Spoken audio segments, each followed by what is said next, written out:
listeners and viewers around the country and around the world. The nation's financial crisis has intensified as federal regulators seized Washington Mutual on Thursday in what is the largest bank failure in American history. Federal regulators have arranged to sell off most of the bank at a bargain rate to JPMorgan Chase. In Washington, talks have fallen apart over a $700 billion bailout of the financial industry due to opposition from Republican lawmakers in the House. On Thursday afternoon, President Bush hosted an extraordinary summit at the White House with John McCain, Barack Obama, and congressional leaders. Bush warned participants, quote, "If money isn't loosened up, this sucker could go down." Tonight's presidential debate in Mississippi remains up in the air as John McCain has threatened to skip the debate if there's no agreement on a rescue package. Meanwhile, unemployment filings have reached their highest levels since just after the September 11th attacks. We're joined right now by two guests to talk about the economic crisis. Paul Krugman is a professor of economics and international affairs at Princeton University, a columnist at the New York Times. Michael Zweig is professor of economics and director of the Center for Study of Working Class Life at State University of New York at Stony Brook. His most recent book is What's Class Got to Do with It? American Society in the 21st Century. We welcome you both to Democracy Now! Paul Krugman, let's begin with you. What's happening right now in Washington? What do you feel needs to happen? And what about House Republicans walking out on this deal? Do you agree that they should have? No, they shouldn't. Hey, look, this is scary. We have a freezing up in the financial markets, and while that can seem abstract and nobody sheds any tears for Wall Street, it does kind of mean that there's a lot of sand in the gears of the machine, right? We're not sure how bad it is, but it does mean that it's probably going to start to get really hard for small businesses to get credit. It's going to be, this looks kind of like, it's got a family resemblance to what happened in the early 1930s when the banking system fell apart. And so you want some kind of rescue. Now, we had this intense fight. The Bush administration came up with a god-awful proposal. Basically, give us total authority, no checks and balances, and we'll do, well, we won't say what. And Democrats in Congress negotiated to something which, while it's not something to cheer, is a lot better, and then it appears that House Republicans have blown it up. And this is not good. This means that we might be, let's put it this way, I even in my worst imaginings, I never thought that Republican ideology would bring us another Great Depression, and now I'm not so sure. Well, Paul Krugman, in the failure of Washington Mutual, I was surprised, the indications of the fragility of the system, because according to the reports in today's New York Times, the cost of the Federal Deposit Insurance Corporation, for instance, coming in to guarantee the deposits of the depositors of Washington Mutual could be as much as $30 billion when the entire fund of the FDIC right now is at $45 billion. And that's why they had to move so quickly, apparently, to do the fire sale with JPMorgan Chase. But it does indicate that there's an enormous fragility in terms of the so-called safety net for banking in this country. I don't take that seriously, although it's true. Literally, this fund is close to being broken. The money will be found. The bank deposits. Thank FDR for this. Bank deposits are not really the risk. They are insured. The federal government will come to their rescue. And look, in the context of what's going on now, $30 billion, which it doesn't look like it's going to cost anything like that. It might not cost anything as in this case, but that's not a lot of money relative to what's going on. Now, but the fragility of the rest, I mean, basically, look, the indicator that people like, the economists, finance people have been looking at is people have been buying U.S. government debt, short-term U.S. government debt, at practically zero interest rates, because they're absolutely terrified of lending money to each other. They're piling into what's still considered a safe asset, which is U.S. government debt. I guess it's safer than anything else, because if the U.S. government goes, then so does the whole world. But we are pretty much we're at something that looks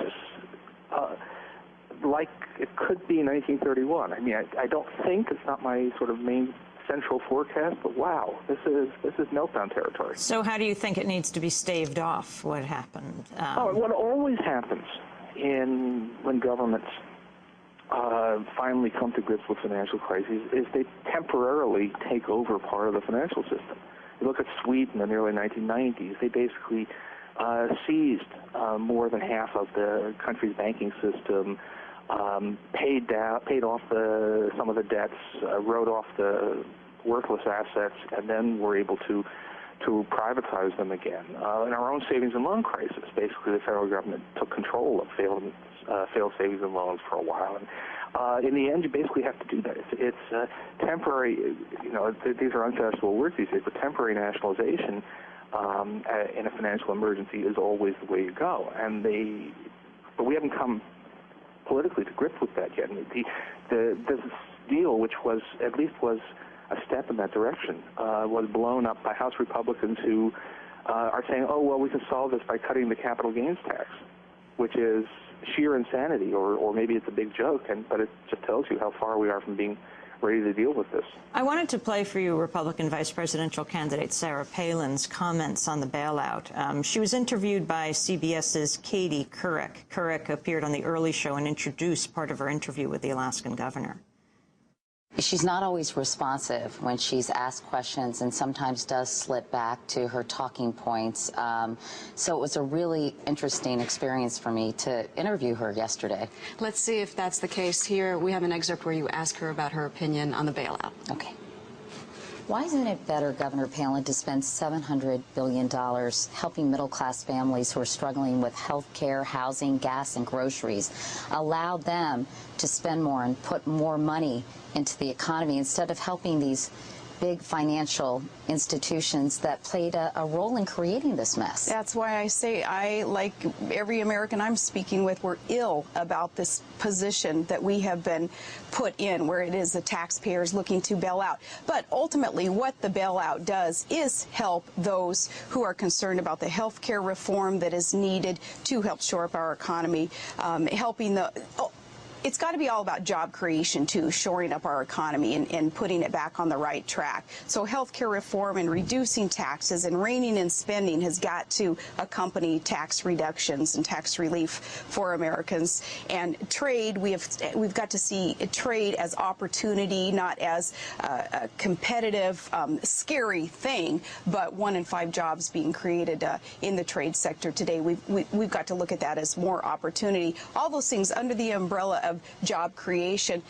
This bailout is a part of that. Republican vice presidential candidate Sarah Palin on CBS. Paul Krugman, your response. I'm sorry, but I am a college teacher, and that sounds like nothing so much as a freshman who hasn't actually read any of the readings and confronted with an essay question on the exam, and so he throws in sort of random paragraphs of stuff that he thinks kind of sounds like economics. That was incredible. That was totally incoherent. Michael Zweig, I'd like to ask you, in terms of the impact on working people in the country of this, even of the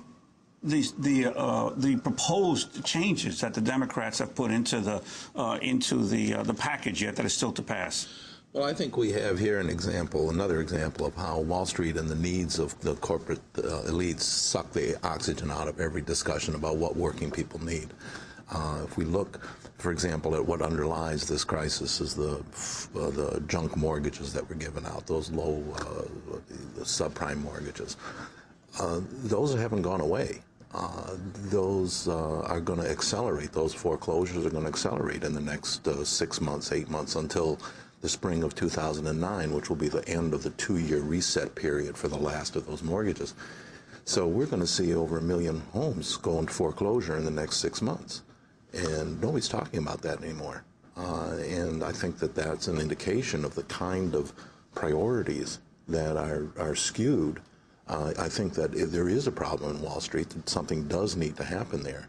But to have this tremendous attention just to that without talking about what's really going on the ground with people who are losing their jobs, with people who don't have, health insurance, with people who don't have their homes and are not going to have them in the next 6 or 8 months, I think that's taking us in the wrong direction.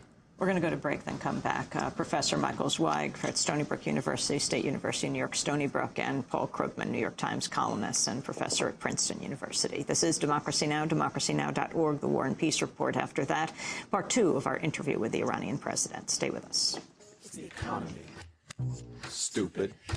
The economy that looks for the maximum return, for the quick turnaround, for the short-term gain, for the unearned income, for the big lotto. It's the economy, stupid.